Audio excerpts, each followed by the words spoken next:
Subscribe now and press the bell icon. Never miss an update. नमस्कार, फिर से आपका एक बार स्वागत है सनराइज एकेडमी के यूट्यूब चैनल पर। देखिए, अपन बात कर रहे थे, कल घड़ी की बात कर रहे थे और घड़ी में जो चीजें अपन ने क्लियर की है वो समान दिशा क्लियर कर ली है, विपरीत दिशा और समकोण दिशा कंप्लीट हो गया है। आज अगर अपन बात करें तो आज का भी काफी अच्छा पॉइंट है, घड़ी चलेगा बेटा। अच्छी तरह से समझना पॉइंट को। आज का पहला पॉइंट है स्थान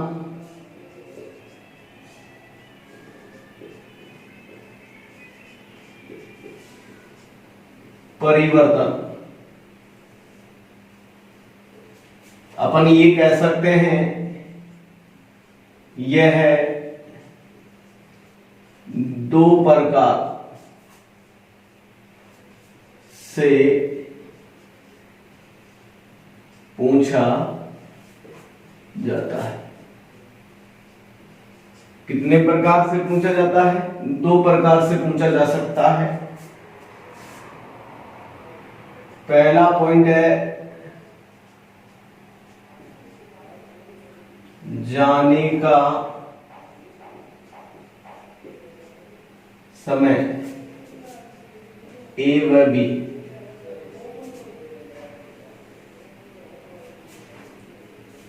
और दूसरा है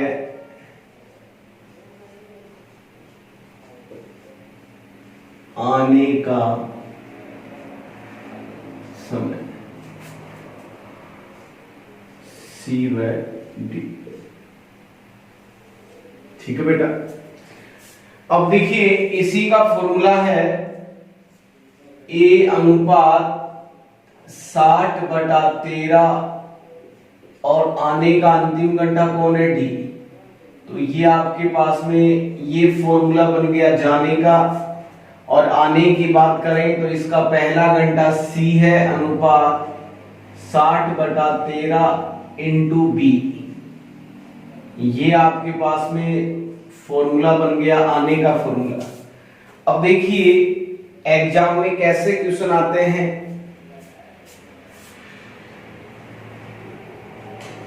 जैसे मान लीजिए मैंने कहा राम अपने घर से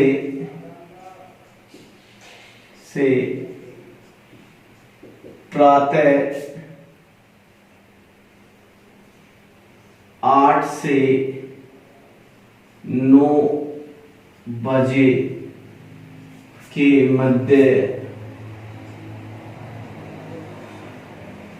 निकलता है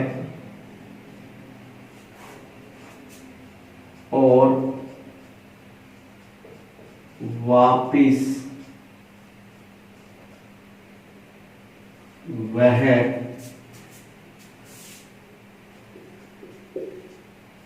साय के 6 से 7 बजे के मध्य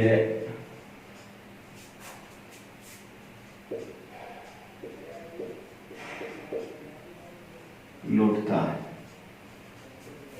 वह पाता है कि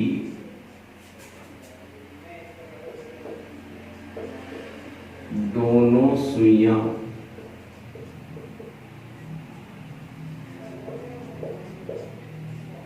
अपना अपना स्थान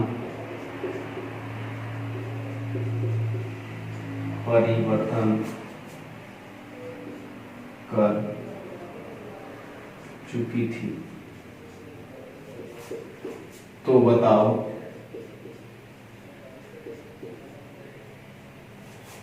राम अपने घर से किस समय निकला? आपके पास में ये छोटा सा क्वेश्चन है बेटा। एग्जाम की जो लैंग्वेज है वो इसी प्रकार होती है। अगर अपन बात करें क्वेश्चन की बात करें कि क्वेश्चन में हमें किस चीज को हमें ज्यादा देखना है। अगर अपन बात करें, देखिए प्रातः का समय कितना दिया हुआ है, 7 से 8 से 9 बजे के मध्य। तो देखिए अगर अपन बात करें, यहां पे देखो ए बी सी डी दे रखा है, तो ये जो 8 है इसको मैं ए मान लेता हूं, और ये 9 है ये क्या हो गया बेटा, बी हो गया। और अगर अपन बात करें साई की बात करें, तो साई का समय 6 से 7 है, इसको अपन सी मान लेते हैं, और इसको अपन क्या हो गया बताओ डी। तो आपको पता भी चल गया कि ए बी सी डी हो गया। अब देखिए फिर आपको क्या देखना है कि हमें जाने का समय पूछा है या आने का पूछा है। तो अगर अपन बात करें लास्ट क्वेश्चन की बात करें, तो बताइए राम अपने घर से किस समय निकलता है। तो निकलना इसका मतलब जाने की ही बात कर रहा है। तो यहां पे मैं जो हमें निकालना है वो जाने का समय निकालना है, पहला समय। तो देखिए जाने का समय, इसका फॉर्मूला है ए अनुपात 60/13 इंटू डी, यही है बेटा। अब फॉर्मूले में जो ए है वो ए रख दीजिए, डी है वो डी रख दीजिए। ए कितना है बताइए 8, 60/13, डी कितना है बताइए 7। कैलकुलेशन अपन करें तो हो गया 7 × 42, 420/13, यही हुआ। अब अपन क्या करेंगे, 420 में किसका भाग लगाएंगे, 13 का भाग लगाएंगे। 13 × 3 = 39, यहां पे कितना बचा 3, यहां 0 उतारेंगे, कितना हुआ 13 दूनी 26, कितना बचेगा 4। तो इसका मतलब जो मेरा जो आंसर है वो है 8:32, और शेषफल में कितना आ रहा है 4, और 21 का भाग दिया आपने 13। तो इसका मतलब जो मेरा जो राइट आंसर है वो कितना है बेटा, 8:32 सही 4/13 सेकेंड, यही है ना। एक बार मैं वापिस और रिवीजन मार देता हूं। आपको जाने का पूछा है तो जाने का फॉर्मूला लगाइए, ए अनुपात 60/13 इंटू डी। तो यहाँ पे देखिए ए का मतलब 8 हुआ, 60/13 दोनों में कॉमन होगा, 7, डी का मतलब 7। कैलकुलेशन करते हैं तो 7 × 6 = 42, 420 में 13 का भाग लगाएंगे तो 32 सही 4/13 बार जाएगा, आ गया। अगर मान लीजिए यहाँ पे आपसे पूछ ले, यहां से आपसे पूछ ले कि बताइए आने का समय बताइए, तो दोनों में आपको बता रहा हूं आने का समय। अब आने का जो समय है इसका फॉर्मूला है देखिए C अनुपात 60/13 इंटू बी। अब बेटा ये बताओ C कितना है 6, 60/13, और B कितना है अपना, B कितना है बताइए 9। तो आप कैलकुलेशन करिए, 9 × 6 = 54, 540/13, और 540 में अगर अपन 13 का भाग लगाते हैं, लगाइए 540 में 13 का भाग लगाते हैं अपन। देखिए 13 × 4 = 52, कितना बचा 2 0, 13 एकम 13, कितना बचा 7। इसका मतलब मेरे पास जो निकल के आया आंसर, जो निकल के आ रहा है वो है बेटा 6:41 सही 7/13। ये आपके पास में आने का समय है। तो दोनों आपके पास में है, एक जाने का हो गया, दूसरा क्या हुआ बताओ, आने का। एक बार इसको मैं वापिस और बता देता हूं। C का मान 6 है, देखिए C बराबर आपका 6 हुआ, और 60/13 दोनों में कॉमन है, इसमें भी कॉमन है, इसमें भी कॉमन है। B का मान देखिए 9, 9 × 6 = 54, 540 में 13 का भाग लगाते हैं तो यहाँ पे देखिए 13 × 4 = 52, कितना बचा 2, यहाँ पे 0 उतारा, 13 एकम 13, 13 और 7 20 होता है, तो 7 से स्कूल बच गया। इसका मतलब मेरे पास जो आने का समय है वो है बेटा 6:41 सही 7/13। अब आपके दिमाग में ये भी आ रहा होगा बेटा कि स्थान परिवर्तन किस प्रकार होता है, तो अपन यहाँ पे प्रैक्टिकल करके समझेंगे, अच्छी तरह से देखिए।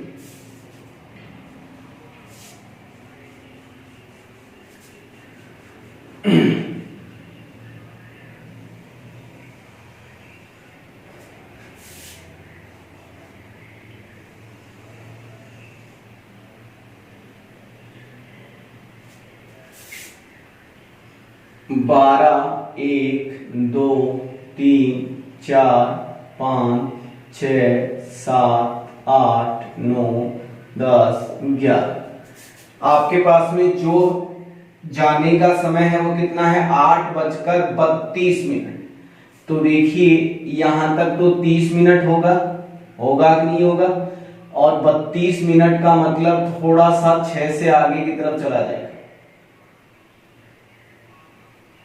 ये मिनट की सुई होगी, ठीक है बेटा। और घंटे की सुई इस प्रकार होगी, ये घंटे की सुई होगी। जाऊंगा तो मुझे इसी प्रकार का समय दिखाई देगा 8:32 का मतलब 8:32 से ही हो रहा है। आने की बात करेंगे तो देखिए 12 1 2 3 4 5 6 7 8 9 10 11। अब देखिए आपके पास में आने का जो समय है वो कितना है 41 मिनट, तो यहां तक तो 40 हुआ, ये रहा 41 मिनट, कितना बजकर 6 बजकर, ये आपकी घंटे की सुई, तो ये आपकी घंटे की सुई हो गई बेटा, और ये आपकी मिनट की सुई हो गई। अब देखिए स्थान परिवर्तन किस प्रकार होता है, आपको इमेज देखकर पता चल गया होगा। देखिए बेटा जब मैं जाता हूं, घड़ी एक ही रहती है, जब मैं जाता हूं तो 8 और 9 बजे के बीच में कौन सी सुई को देखता हूं, घंटे की सुई को। समझना जो मैं बोल रहा हूं, जब मैं निकल रहा हूं, घर से निकल रहा हूं, तो मैं 8 और 9 बजे के बीच में कौन सी सुई देख रहा हूं, घंटे की सुई। अब देखो बेटा इसी घड़ी से ये घड़ी बनी है, वो की वो घड़ी, जब मैं आता हूं तो 8 से 9 बजे के बीच में कौन सी सुई आ जाती है बताओ, मिनट। इसका मतलब घंटे की सुई किसकी जगह ले लेती है, मिनट की जगह, और मिनट की सुई किसकी जगह ले लेती है बेटा, घंटे की सुई। अब देखो इधर यहां पे जब मैं गया तो 6 से 7 बजे के बीच में कौन सी सुई को पाता हूं, मिनट, और जब मैं आया तो 6 से 7 के बीच में कौन सी सुई है बताओ, घंटे की सुई। इसका मतलब घंटे की सुई मिनट बनाती है, और फिर यहाँ पे मिनट की सुई किसका निर्माण करती है, घंटे। मतलब आपस में दोनों सुइयां आपस में स्थान परिवर्तन कर लेती हैं। तो इसी प्रकार आपस में स्थान परिवर्तन होता है। छोटा सा तरीका है, आपको अच्छी तरह से समझ में आ गया होगा। मैं यहाँ पे इस फॉर्मूले की बात करूं तो देखिए पहला समय ए है 60/13, ये 60/13 इसमें भी होगा और 60/13 बेटा इसमें भी होगा। यहाँ आप अगर निकलने की बात करो तो ये जो अंतिम घंटा है ये यहाँ पे लेके आ जाया करो। आने की बात करो तो ये अंतिम घंटा है, इसको 60/13 से गुणा करा दीजिए, दोनों का आंसर आ जाएगा। आ गया बेटा सबके सामने। तो ये आपका स्थान परिवर्तन रहा, ठीक। अब देखिए नेक्स्ट पॉइंट की तरफ अपन चलें।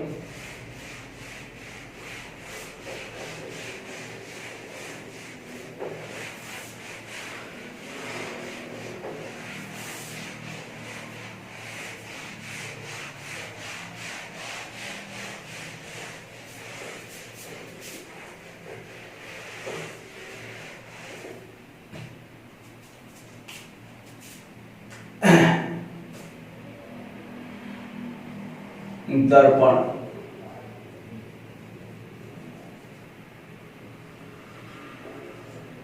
घड़ी का दर्पण।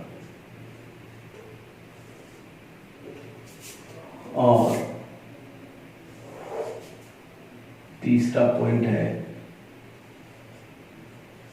घड़ी का जल दर्पण। यहां से भी बेटा क्वेश्चन आते हैं एग्जाम में, चाहे आप किसी भी एग्जाम में बैठ जाना। अगर राजस्थान पुलिस की बात करते हैं तो राजस्थान पुलिस में हर एग्जाम में यहां से क्वेश्चन आया है, कोई भी समय आपको दे देता है और उसमें आपसे कहता है कि इस समय को दर्पण प्रतिबिंब में देखने के बाद में नया समय क्या होगा, या आपको ये बोलता है कोई भी समय दे दे, उसको बोले कि जल दर्पण में देखने पर इसका घड़ी का वास्तविक समय या जल दर्पण का वास्तविक समय क्या होगा। तो कुछ चीजें आपको सीखनी है यहां पे, ठीक। अब देखिए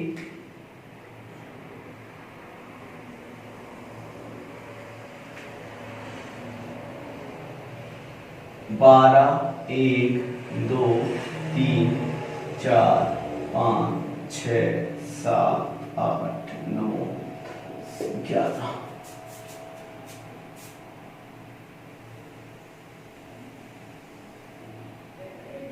बारह, 1, 2, 3, 4, 6, 7, 8, 9, 11।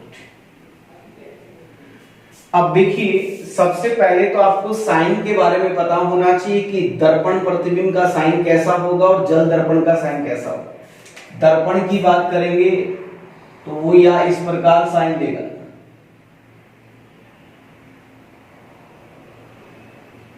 मतलब ये दर्पण प्रतिबिंब है। वो इस प्रकार भी आपसे पूछ सकता है कि बताइए घड़ी को दर्पण में हो और घड़ी का वास्तविक समय आपसे पूछे। अगर मैं जल की बात करूंगा तो जल इस प्रकार होता है, इसको लेटा हुआ दर्पण भी कह सकते हैं अपन, या अगर अपन जल से घड़ी की बात करें तो वो इस प्रकार का भी साइन दे सकता है। अब देखिए अच्छी तरह से समझना जो चीजें मैं आपको बता रहा हूं। अगर अपन बात करें दर्पण प्रतिबिंब की बात करते हैं तो जैसे अपन बाल बनाते हैं, तो जो बाल बनाते हैं और जो अपने सामने जो दर्पण प्रतिबिंब होता है, अपन बाल अगर इस प्रकार बनाते हैं तो ये जो फेस होता है ये अपने सामने आता है। और आपको सिंपल सी लैंग्वेज में बता रहा हूं कि हमेशा कोई भी वस्तु हो या कोई भी व्यक्ति हो, अगर वह दर्पण प्रतिबिंब के सामने खड़ा है तो याद रखना बेटा, दर्पण प्रतिबिंब में वस्तु और व्यक्ति का बायां भाग दायां बन जाता है और दायां भाग क्या बन जाता है, बायां। तो बस आपको सिंपल सी चीज याद रखना है कि अगर वो दर्पण की बात करता है तो बाएं की जगह दायां लिखना है और दाएं की जगह बायां लिखना है। अब देखिए बेटा यहां पे मैं यहां भी लिख रहा हूं, नोट्स बना लेना। बाएं की जगह क्या हो जाता है, दायां, और दाएं की जगह क्या हो जाता है, बायां हो जाता है, ठीक। अब आपको कुछ समय याद रखना है। आपको एक ही चीज कह रहा हूं कि दिया गया समय, दर्पण की बात कर रहा हूं बेटा, दिया गया समय 1 से लेकर 11 बजे तक, यहां लिख रहा हूं 1 से लेकर 11 बजे तक। तो इस समय को तुरंत आप किसमें से घटा दीजिए, 11:60 में से। किसमें से घटाएंगे बेटा, 11:60 में से। एक बार मैं वापस और बोल रहा हूं, अगर दिया गया समय, दर्पण की बात कर रहा हूं, जल की बात नहीं कर रहा, जल की अपन बाद में बात करेंगे। दर्पण में दिया गया समय 1 से लेकर अगर 11 बजे तक हो तो उस समय को हम किसमें से घटाएंगे बेटा, 11:60 में से घटाएंगे। जैसे एग्जाम्पल मैंने कहा कि मेरी घड़ी में 2:20 हो रहा है। कितना हो रहा है बताओ, 2:20। अब 2:20 किस प्रकार होगा, यहां पे देखिए ये मिनट की सुई होगी और ये घंटे की सुई होगी। इसी प्रकार होगा 2:20 तो इसी प्रकार होता है। अब आप मुझे बताइए बेटा, ये जो समय दिखाई दे रहा है ये किसके बीच में दिखाई दे रहा है बताओ? 1 से 11 बजे के बीच में दिखाई दे रहा है, नीचे वाला समय है। तो याद रखना, नीचे वाले समय को किस में से घटाया जाता है बेटा? 11:60 में से घटाया जाता है। अब 11:60 में से घटाइए इसको, 11:60 में से, तो 60 में से 20 गया तो 40 बचेगा, और 11 में से 2 गया तो कितना बचेगा? 9। तो मेरे पास जो आंसर हुआ वो हुआ 9:40। आपके पास में ये जो समय है, ये वाला समय है, ये घड़ी का समय है, और ये वाला समय है, ये किसका समय आ गया आपके पास में? दर्पण का समय आ गया। आप घड़ी से दर्पण में जाओ या दर्पण से घड़ी में आओ, आपको अगर दिया गया समय 1 से 11 बजे तक हो तो उसको आप किस में से घटाएंगे? 11:60 में से घटाएंगे। आ गया सबके समझ? अगर अपन बात करें बेटा 11 से लेकर 1 बजे की बात करते हैं, किसकी बात करते हैं बेटा? 11 से 1 बजे की बात करते हैं। तो याद रखना, 11 से जो 1 बजे का समय है इसको तुरंत आप किस में से घटाएंगे? तुरंत आप घटा दीजिए बेटा 23:60 में से। किस में से घटाएंगे बेटा? 23:60। एक बार मैं वापस बोल रहा हूं, 11 से लेकर 1 बजे का कोई भी समय हो, 11:45, 12:10, कोई भी समय हो, उस समय को बेटा आप किस में से घटाइए? 23:60 में से घटाएंगे। किस में से घटाएंगे बेटा? 23:60 में से घटाएंगे। एग्जाम्पल की अगर अपन बात करें तो मैंने कहा मेरी घड़ी में 12:40 हो रहा है। कितना हो रहा है बेटा? 12:40 हो रहा है। तो मुझे पता है जो 12:40 है ये किसके बीच में है बेटा?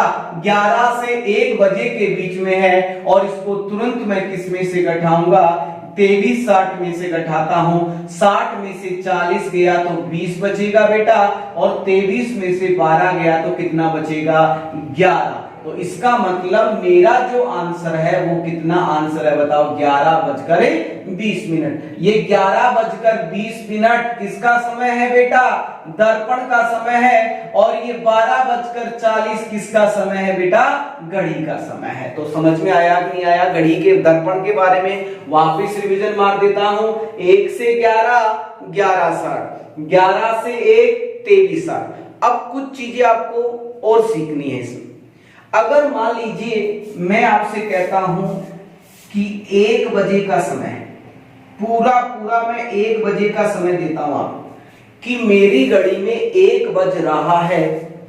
अगर इस घड़ी को मैं दर्पण प्रतिबिंब के सामने रखता हूं तो बताइए दर्पण का वास्तविक समय क्या होगा? तो अब दिमाग में थोड़ा सा कंफ्यूज पैदा होता है कि ये जो 1 है वो 1 से 11 में भी बुलता है और 11 से 1 में भी बुलता है। ये जो 1 है इसको मैं 11:60 में से घटाऊं या 23:60 में से घटाऊं, ये थोड़ा सा दिमाग में कंफ्यूज होता है। तो याद रखना बेटा, 1 के बाद में बढ़ता हुआ समय 2 है, 3 है, तो इसका मतलब 1 बजे को आपको किस में से घटाना है? 11:60 में से घटाना है। किस में से घटाना है बेटा? 11:60 में से। हमेशा याद रखना, अगर आपको 1 बजे का समय दिया जाएगा तो उसको आप 11:60 में से घटाइए, 60 का 60 रहेगा, और 11 में से 1 गया तो 10:60, और 10:60 को मैं क्या कह सकता हूं? 11 बजे। इसका मतलब मैं ये कह सकता हूं कि अगर मुझे 1 बजे का समय देगा तो उसका आंसर 11 होगा, और 11 बजे की बात करता है तो उसका आंसर कितना होगा? 1 होगा। चलो 11 बजे का भी निकाल के देखते हैं।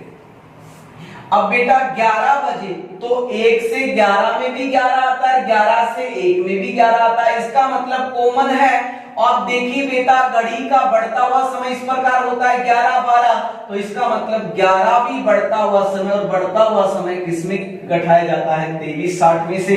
तो याद रखना बेटा, 23:60 में से घटाना इसको, तो घटाइए 60 का 60 रहेगा, और 23 में से 11 गया तो कितना बचेगा बताओ? 12। अब 12:60 को क्या कहते हैं बताओ? 1। तो मैंने ही आपको कहा था कि 11 बजे को 1 आंसर आएगा, 1 बजे का कितना आएगा? क्या आएगा, ठीक है बेटा। तो ये आपका दर्पण प्रतिबिंब हुआ। अगर मैं आपको जल दर्पण की बात करता हूं तो जल दर्पण में भी वही चीज है, आपको मैं थोड़ा सा समझा देता हूं मौके के लिए। जल दर्पण का मतलब होता है लेटा हुआ दर्पण। अगर मैं बात करता हूं, घर की बात करता हूं, तो टंकी होती है पानी की, हम उसमें पानी डालते हैं।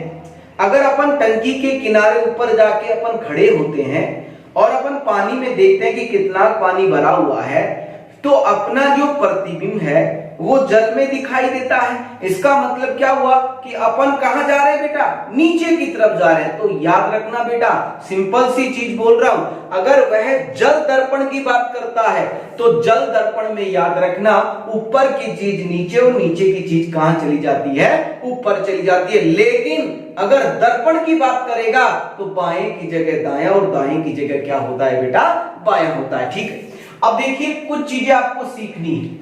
अगर दिया गया समय, याद रखना बेटा, जल की बात कर रहा हूं, दिया गया समय 1 से लेकर 5:30, यहां लिख रहा हूं 1 से 5:30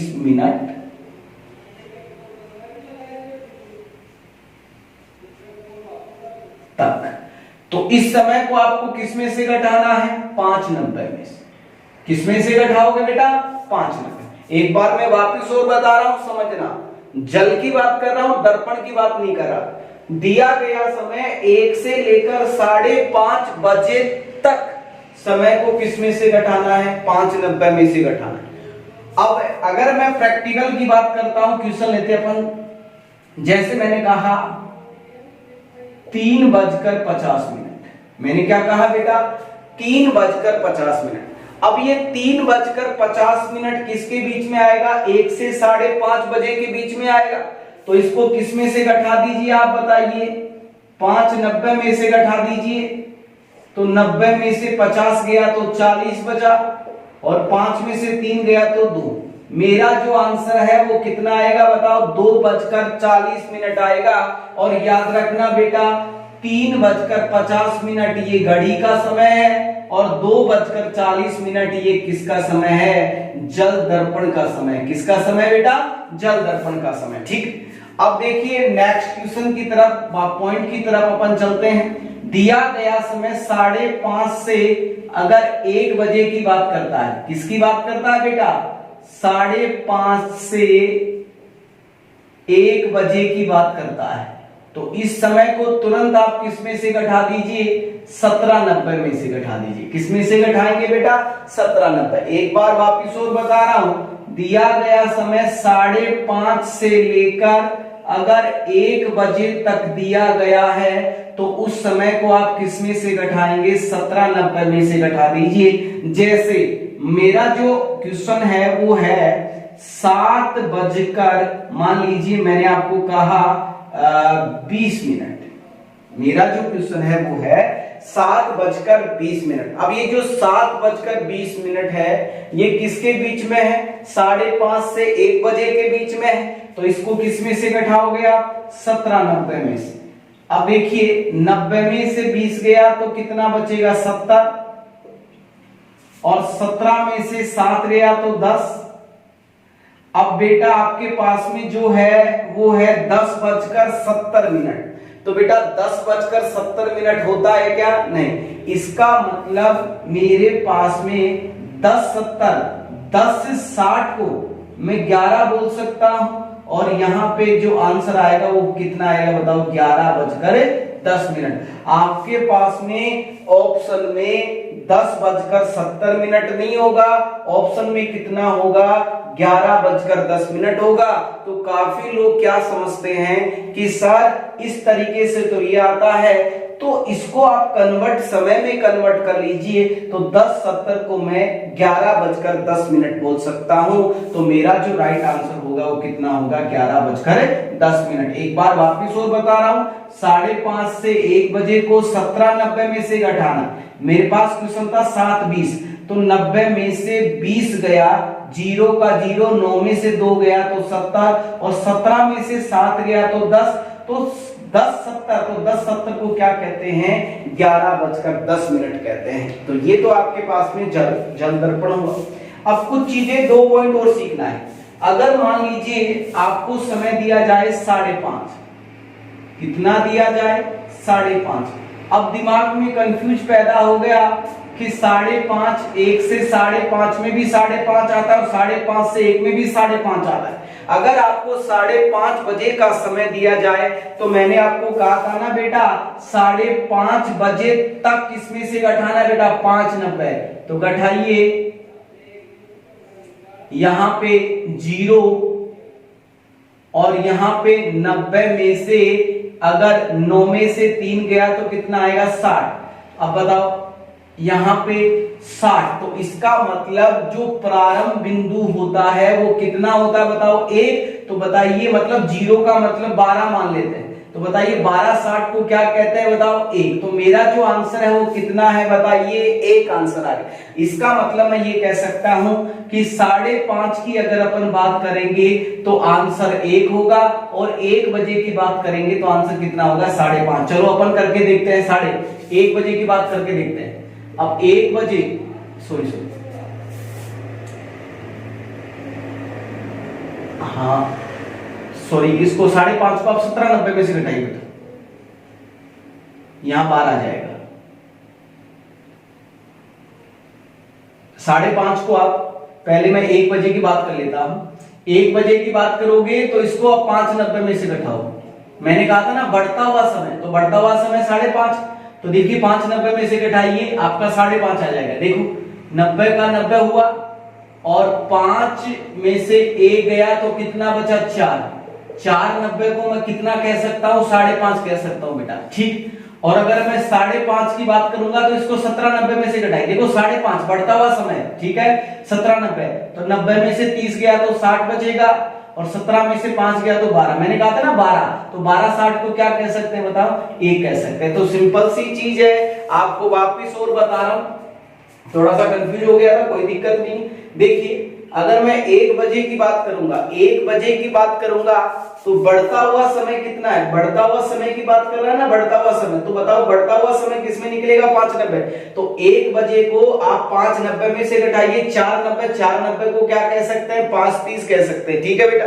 अगर अपन बात करें 5:30 की बात करेंगे तो 5:30 बढ़ता हुआ समय, तो किसमें से घटाओगे? 17:90 में से। और याद रखना आपको घटाना भी नहीं है बेटा, आपको अगर 1 बजे की बात करेगा तो आंसर 5:30 होगा, और 5:30 की बात करेगा तो आंसर कितना होगा? 1। वैसा ही यहां पे भी वैसा ही होगा, 1 बजे की बात करेगा तो आंसर 11 होगा, और 11 बजे की बात करेगा तो कितना होगा बताओ? 1 होगा, ठीक है। तो ये आपका जल दर्पण हुआ। अच्छी तरह से मैंने आपको हर चीज अच्छी तरह से क्लियर की है। घड़ी में अपन ने सब कुछ पढ़ा है, घड़ी के बारे में पढ़ा है, घड़ी कैसे कोण बनाती है, दोनों सुइयों के मध्य कैसे कोण बनता है, समान दिशा क्या होती है, विपरीत दिशा क्या होती है, समकोण दिशा क्या होती है, तो स्थान परिवर्तन क्या होता है, और इसके बाद में घड़ी का दर्पण हुआ और घड़ी का जल दर्पण हुआ, ठीक है। और कल नया टॉपिक लेके आऊंगा, अच्छी तरह से समझना। घड़ी को अच्छी तरह से मैंने आपको बताया, जितना क्वेश्चन यहां से आ सकता है उतना क्वेश्चन मैंने बताने की कोशिश भी की है आपको, और अच्छी तरह से मैंने एक्सप्लेन भी किया है, ठीक है बेटा। आज के लिए थैंक यू। अगर वीडियो आपको अच्छा लगा तो वीडियो को लाइक करें, शेयर करें और सब्सक्राइब करें बेटा। आज के लिए थैंक यू, नमस्कार। Subscribe now and press the bell icon. Never miss an update.